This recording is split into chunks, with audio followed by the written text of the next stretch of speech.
If enough people believe that something is real, then it is real in its effects. In terms of social reality. In terms of the social reality, in terms of what people act according to their beliefs. Yeah. And that opens a question of, really at two levels, perhaps something that we are creating ourselves, perhaps a series of images that we are projecting. I think Carl Jung came very close to expressing that idea in one of his books. Or could it be manipulated purposely by people who have the technology to simulate UFO sightings? And people say, well, of course not. Who would do a thing like that? Well, I will remind you that during the Watergate investigation, it was discovered that there was a plan originated in the White House to surface a submarine off the coast of Cuba and paint the second coming of Christ over the island of Cuba using holograms.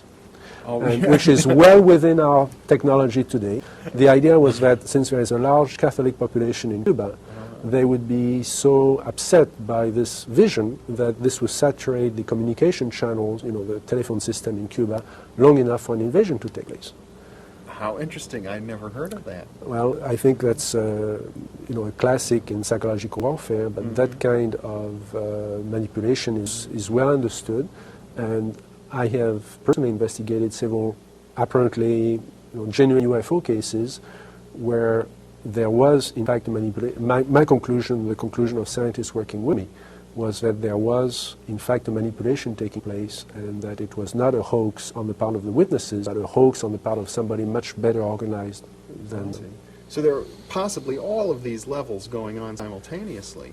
Today, with the current technology, that would be possible.